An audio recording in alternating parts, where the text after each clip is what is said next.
What is good, Tesla family? It's Ray J back with another video. And in this one, I want to break down what's happening with Tesla SPY and a couple of other tickers. I'm also going to break down why Tesla's up over 10% for the day, building a lot of very positive momentum and what you should be watching for as time goes on. I'm going to give you guys more insights on data coming out for tomorrow because we have more data that's going to affect the markets, not to mention my price predictions for Tesla SPY and the other tickers I typically go over.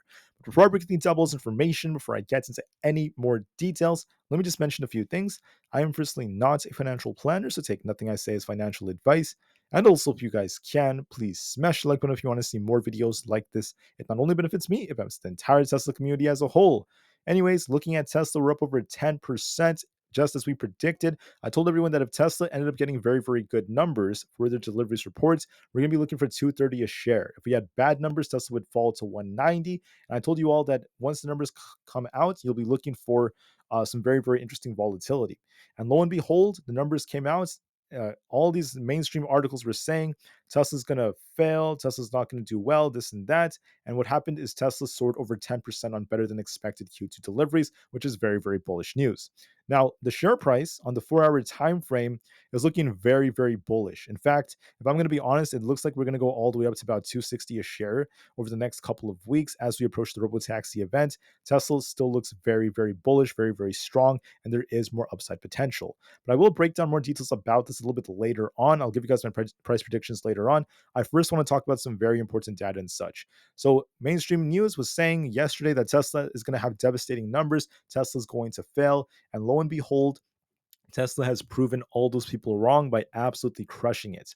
Now, their deliveries were very, very good in a way because it still beats expectations because of how low people were just talking about Tesla, how much they thought Tesla would fail, and they actually did well. On top of that, you have to remember that we have high interest rates, so many people would have thought that Tesla would not do as well, but instead we got the exact opposite. They absolutely crushed it. For production, we got 410,831 in total, and then for deliveries, we got about 443,956 deliveries in total, which is very, very bullish for Tesla. The majority were Model 3s and Model Ys, very popular in the US especially, not to mention China. And then also another big catalyst is the fact that they deployed over 9.4 gigawatt hours of energy storage products in Q2. That's very, very bullish because that's once again showing another sector that's growing to build more revenue and to continue to help this company. Energy storage is actually up about 157%, which is absolutely incredible, smashing the previous record. That's also a big contributor to why Tesla ran the way it did, because the different sectors are also offsetting just its sales alone. So we're not just looking at deliveries. We're not just looking at how well they're doing in terms of their cars, but also their energy storage. We have other things coming out like Optimus, Robotaxi. So much stuff is coming out for Tesla and makes me very, very excited. When it comes to other things worth noting, Tesla is very, very strong, is doing very, very well with all this data, and so did the S&P 500 after Jerome Powell gave his speech.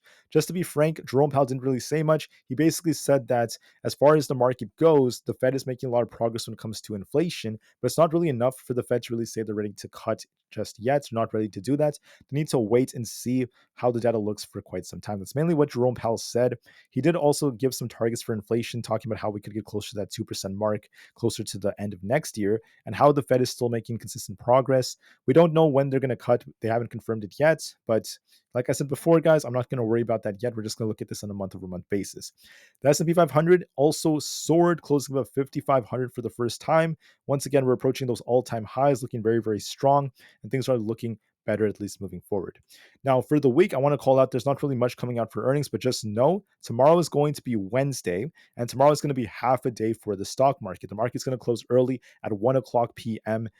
Eastern Standard Time. It's going to be closing early in commemorance of the 4th of July. And then also the market's going to be closed completely on Thursday for the 4th of July as well. So we have a weekend coming up. It's going to be very fun. Can't wait to see what people end up doing and what fun activities people do. But I just want to make it very clear that even though the market's like this, right, we have half a day on Wednesday, market closes early. Thursday, the market's going to be closed. And Friday, the market's going to open like normal. So just remember that.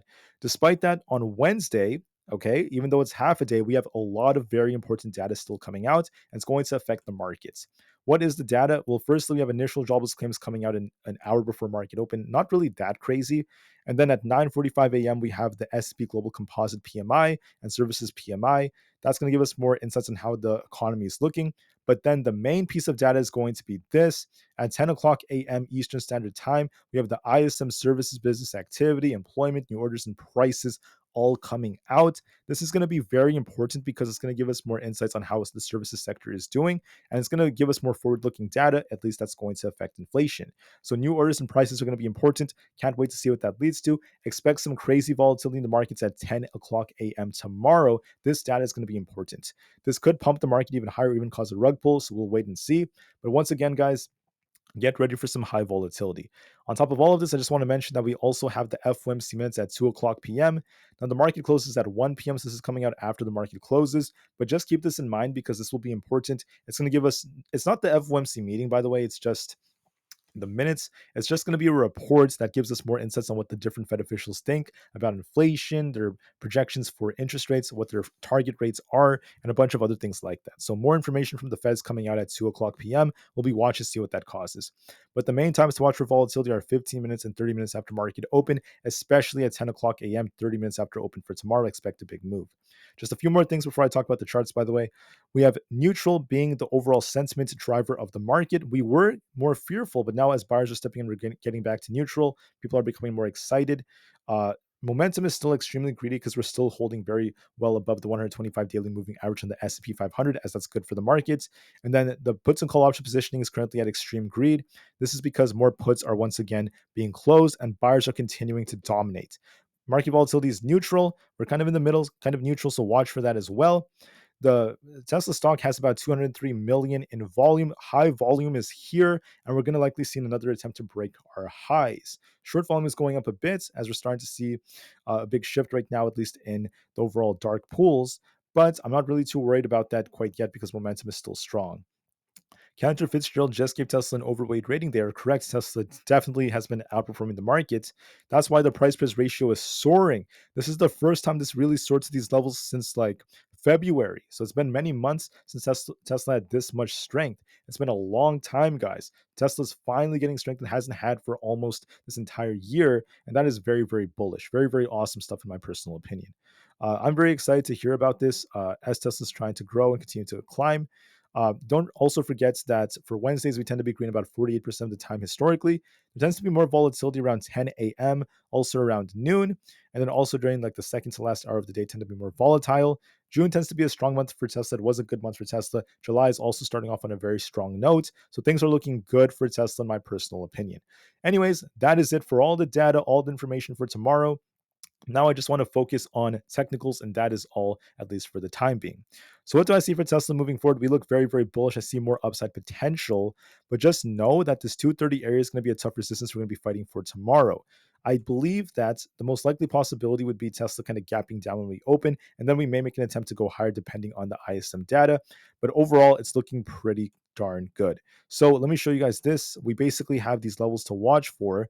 Tesla has 230 as resistance. If we break that, we have a bullish wedge forming, so it does favor more upside. Watch 233, then 235. And if we end up losing 230, look at 228 as support. If that fails us, we're coming down to 225.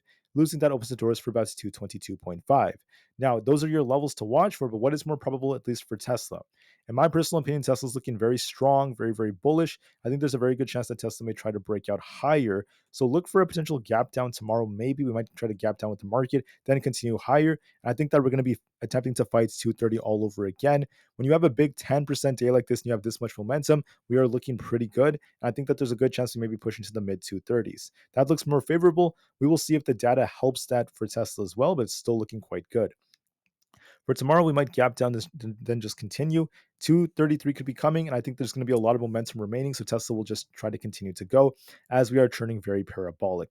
I don't think we're just going to get a 10% day, then just collapse instantly. I think we're going to go a little higher, at least attempt to go higher for now before we get our next move. But overall, it looks very bullish, especially on the 4-hour. Look at the 4-hour. It's just a vertical up. It's just pumping, pumping, pumping, looking very strong.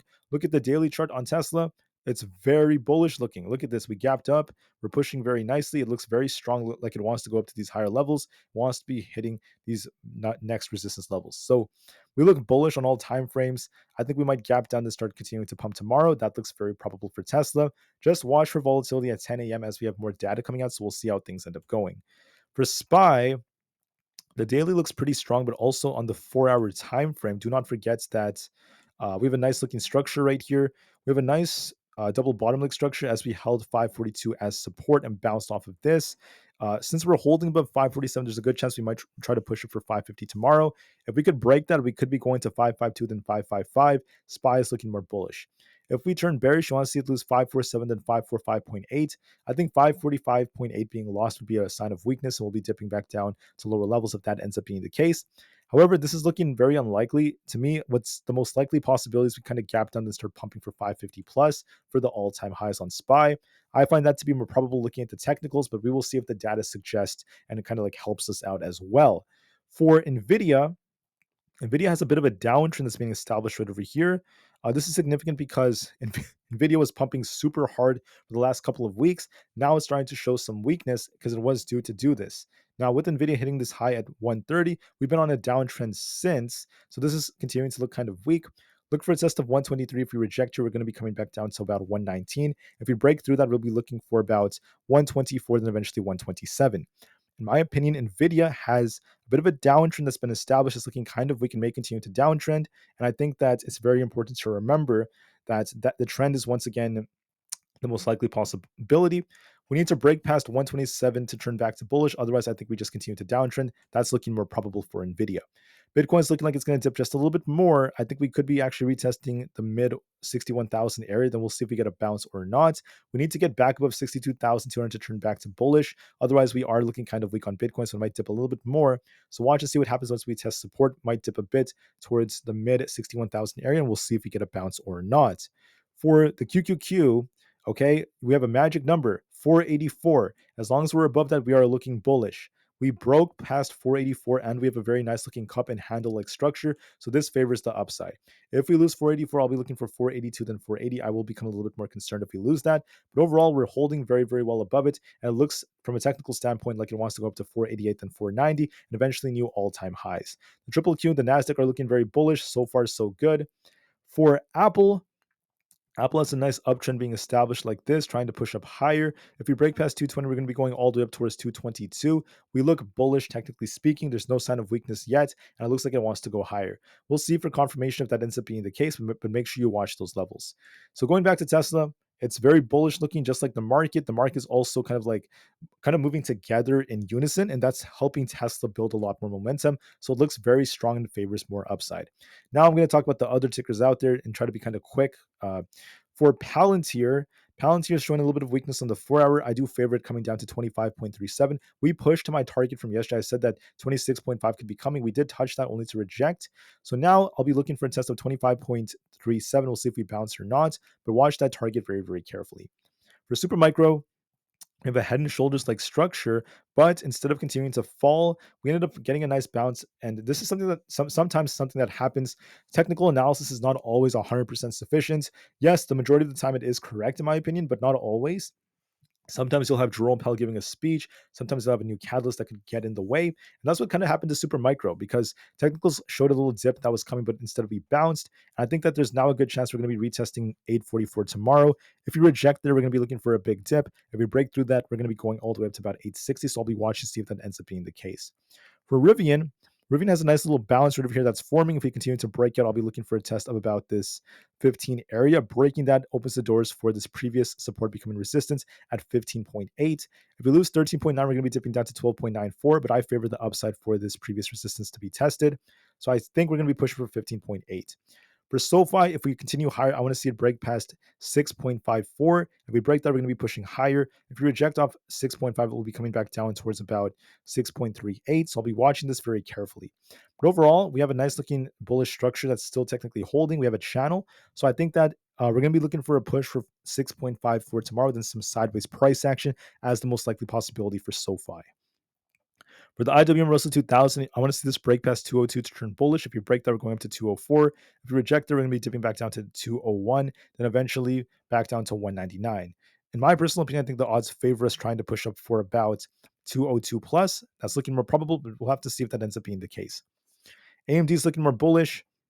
If we break out, we'll be looking for 166. If that breaks, I think we're going to go even higher. So I do favor upside. If we lose 161.8, we'll be dipping back down to 160. But this chart is still looking more bullish, favoring the upside, in my personal opinion. For a few more, we also have ARM. ARM, in my personal opinion, is looking more bullish. If we continue to break it, I'll be looking for a test of about this 170 area. It does look a little bit more bullish to me. And I think that with this structure, we are looking more strong. And I think there's a good chance we may continue to pump at least from here. So look for a push towards 166 and 170. We are looking a bit more bullish. For Coinbase, we're looking a little bit lackluster. We're still stuck between our EMAs. So if we break past 229 tomorrow, we're going to be going up to 235. If we reject and end up losing 226, I see us dipping down to fill the gap towards 222. We're in the middle, but I'm seeing a lack of momentum and some weakness relative to the market. So the odds do favor us coming down to fill the gap. So we might end up coming down to 222. It's looking a little bit more favorable, but we'll just have to wait and see and watch for confirmation if we lose 226. For Amazon, we have a bullish looking structure right now. If we break 200, I'm going to be looking for 202. If we reject off 200, look for 198, 197.5, that entire range, and then 194 below that. So these are your levels. Overall, Amazon's looking more bullish though, so I favor upside for 202 plus, if not higher to 205. Meta's looking more bullish. If we break past 510, we're looking for 516. That's where the imbalance happens to be. If we lose 504, we'll be dipping back down lower, but I favor upside as a stronger possibility. Meta has a nice structure on the 4 hour, and there's a good chance it may continue to push, so I favor upside as a stronger possibility. For Microsoft, if we end up rejecting, we lose 456, we'll be dipping back down to about 454. And if we're bullish, we want to see it break 460. It's going to be kind of tough resistance, but if we break that, 462 is coming. I called out 460, and we ended up making that target on Microsoft, so I still favor upside. I would say that this chart looks more bullish, so I favor 460 breaking than 462 coming, but watch for confirmation just to be safe. If we were to lose 184.5 on Google, we're going to be dipping down to 182. If we continue to break it, I'll be looking for 188. I favor 188 coming. It looks more bullish, technically speaking. So look for 188 as the next target, if not 190. Google is looking more bullish. GameStop, it came all the way down to our 200 EMA, all the way down here, and we actually bounced off of this. If we break past 24.1, we'll be looking for a push for 24.9. We are looking bullish on the 4 hours, so I favor the upside. So watch and see if we break past 24.1. I'll have to give this some time, but overall, it's looking more bullish. For AMC, we're on a very, very nice looking uptrend right over here. If we break past 5.25, I'm going to be looking for a push towards 5.5. Overall, AMC is looking more bullish, so I favor upside as a stronger possibility. For DJT, we're looking a little bit more bearish with a bearish wedge forming here. If we end up losing support around this 31.5 area, I'll be looking for this imbalance to fill around 29.5. So I favor downside a little bit more, at least technically speaking, just for the time being. The VIX is kind of lackluster. We're not really getting a break above our 200 EMA around this 13 area, but we are approaching some key support. Now, we're at 12. It is still possible for us to dip lower towards the 11.5 area. There's no sign of the VIX breaking out or bouncing. So this kind of tells me that the market could push higher, a little bit higher from here, but then we're going to be testing some tough resistance in the market based off what this is suggesting. So we'll see how the VIX does. I still think the market has a little bit more upside potential. The 10-year treasury yield came down just a little bit as Jerome Powell was giving his speech. I want to note that there is a gap to fill below. If we do end up coming down to fill this gap, this could actually be a little bit more bullish for the markets. If we end up coming down to about a 4.36, then that would be the case. So we'll see if that ends up happening. I'll be waiting for that. And then last but not least, we have the dollar index. We're really struggling to break past 106, and we kind of rejected here. So if we end up rejecting, we end up tipping to about 105.5, then yes, there could be a risk of us dipping lower. So I'll be watching to see if that ends up being the case. But with that being said, that's it for all the tickers I typically go over. Now I just want to focus on Tesla.